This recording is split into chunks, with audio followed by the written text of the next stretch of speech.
Halo guys, kali ini saya akan membahas tentang micro SD atau lebih tepatnya melakukan speed test ya, perbandingan antara kedua merek micro SD ini guys. Mungkin kalian udah nggak asing lagi ya, apalagi dengan brand Samsung yang udah terkenal di mana-mana. Ini adalah tipe yang mid tier-nya ya, yang tengah dari dia namanya Evo Plus. Sedangkan yang satu lagi dari brand Lexar yang mungkin beberapa dari kalian agak awam ya atau kurang familiar mendengar brand yang satu ini. Padahal kalau di dunia fotografi dan videografi ini adalah micro SD yang menjadi saingan berat SanDisk, merupakan salah satu pilihan yang top tier gitulah.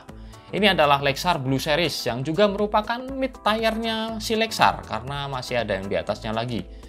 Nah, kedua micro SD ini nanti akan saya bandingkan dengan micro SD yang jauh lebih mahal daripada mereka. Yang biasanya juga saya pakai untuk merekam atau membuat konten seperti ini.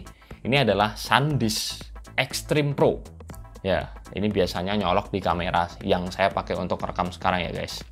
Tapi saya merasa mubazir membeli yang satu ini karena harganya waktu itu 2 kali lipat dari SanDisk Extreme biasa yang sekarang lagi saya pakai untuk merekam, dan selama ini biasanya dipakai untuk secondary juga nggak pernah ada masalah. Karena emang rekaman saya untuk konten seperti ini biasanya cuma di resolusi Full HD 1080p dengan frame rate 60 fps. Dan pakai SanDisk Extreme pun nggak pernah ada masalah. Jadi saya merasa mubazir beli Extreme Pro seperti ini ya. Oke, jadi SanDisk Extreme Pro ini nanti akan kita bandingin kecepatannya. Yang pertama di laptop, dan yang kedua nanti saya akan coba juga benchmark di HP yang ada slot micro SD-nya. Sekarang kita akan unboxing dan saya akan mungkin sedikit menjelaskan tentang spek-spek yang ada di micro SD ini ya guys. Yuk!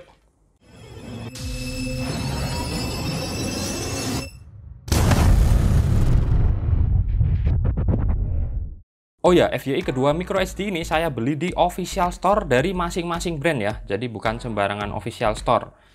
Dipastikan ini keduanya ori.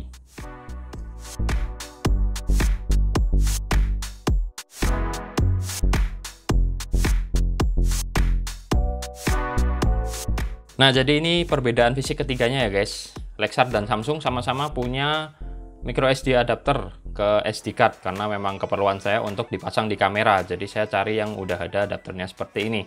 Sekarang saya akan menjelaskan singkat aja spesifikasi yang biasanya tertulis di badan masing-masing micro SD. Yang pertama adalah tulisan SDXC. SDXC ya tulisannya Indonesianya. Itu hanya menentukan kapasitasnya. Kalau di atas 32 GB maka akan ada tulisan SDXC bukan SDHC. SDHC untuk kapasitas yang kecil. Kemudian ada juga logo U yang di dalamnya ada angkanya 1 atau 3 biasanya. Ini adalah UHS atau Ultra High Speed ya. Ultra High Speed yang ketiga. Yang 3 ini maksudnya bisa sampai 30 Mbps write speed. Ini udah melebihin speed dari kalau kalian ngelihat ada kelas 4, kelas 6, kelas 10. UHS 1 itu udah kayak kelas 10 guys. Jadi kalau UHS 3 jauh di atasnya lagi. Dan yang lebih di atasnya lagi dari UHS 3, kalian bisa cari yang ada logonya V30. V30 ini dia bisa minimal write 30 Mbps tapi continue. Jadi ini diperlukan untuk perekaman video 4K yang biasanya lebih dari 10 Mbps ya untuk perekamannya. Dan harus continue, jadi nggak cuman peak performance tapi overall performance-nya harus bisa 30 Mbps terus menerus. Jadi kalau andaikan ada tulisan V30, kalian bisa abaikan yang UHS 3, udah pasti lebih tinggi lagi. Ini bisa sampai V60, V90 dan udah luar biasa lah itu, beda lagi. Kemudian ini ada tulisan A2. Ini di sini A1 yang Lexar dan SanDisk Extreme Pro A2. Ini adalah application performance yang menentukan IOPS ya.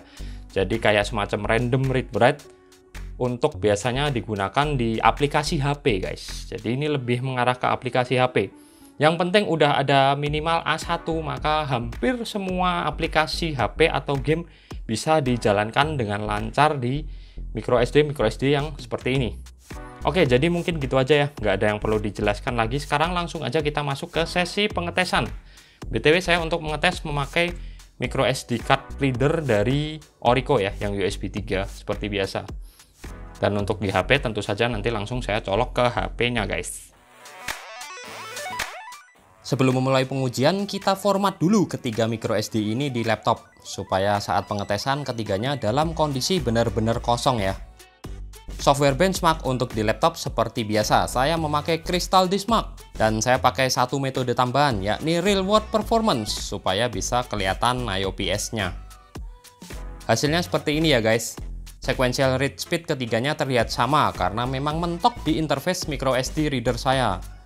Untuk sequential write tertinggi justru dipegang Lexar Blue, padahal dia rating read yang tertulis di boxnya cuma 45 Mbps ya. Untuk random 4K Q1, ketiganya hampir sama. Samsung paling unggul di read speednya. Nah, yang ketiga atau IOPS ini guys, yang sering jadi acuan kapabilitas atau performa microSD di HP ataupun smartphone dalam menjalankan aplikasi. Tertinggi untuk read speed diperoleh Samsung Evo Plus yang nyampe 2400-an. Jadi ini istilahnya makin tinggi nilainya, makin cepat loading untuk aplikasinya. Kemudian untuk write speed tertinggi di sini Lexar Blue guys. Terakhir latensi atau delay dalam microseconds, di mana makin kecil nilainya ini berarti makin bagus. Berikutnya ini adalah hasil default speed test. Untuk soal write speed secara keseluruhan, Lexar Blue lebih unggul dibandingin SanDisk maupun Samsung. Sedangkan untuk write speednya secara keseluruhan Samsung terlihat sedikit lebih unggul, dengan beda yang nggak signifikan sih, dan bisa jadi cuman marginal error aja ini. Lanjut kita tes di HP Android, dan di sini saya memakai aplikasi CPDF alias Cross Platform Disk Test. Hasilnya di sini berbeda dengan yang di PC. SanDisk Extreme Pro punya sequential write paling kenceng, Lexar nomor 2, terakhir Samsung. Tapi untuk read speed ketiganya hampir sama. Paling kenceng ada di Samsung Evo Plus, sedangkan untuk nilai yang lainnya kalian lihat sendiri aja lah ya.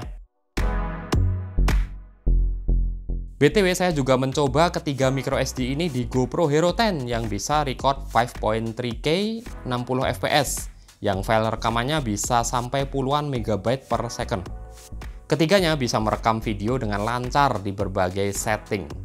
Lain halnya saat saya memasukkan microSD SanDisk Extreme biasa yang speknya belum V30. Ini langsung nongol peringatan disuruh upgrade your SD card. Nah, kalau seperti ini jelas dia butuh microSD yang lebih kenceng guys. Nah, gitu ya guys, hasil dan perbandingan speed test ketiga microSD ini.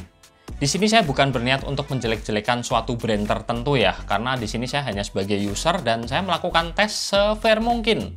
Intinya sih tips saja buat kalian, jangan terlalu terpaku dengan tulisan write dan read speed yang tinggi ataupun spek-spek lain yang tinggi yang ada di microSD mahal, karena kalian bakalan mubazir kalau membeli yang terlalu tinggi speknya tapi perangkat atau interface kalian masih belum mumpuni untuk mencapai speed tersebut. Yang penting pas aja lah, jangan terlalu tinggi, jangan terlalu rendah seperti yang tadi saya coba di GoPro Hero 10 ini dengan memakai microSD SanDisk Extreme. Begitu dimasukin dia minta untuk upgrade ya. Oke, jadi mungkin sekian aja video ini, semoga bisa memberi pencerahan buat kalian dan makasih udah nonton.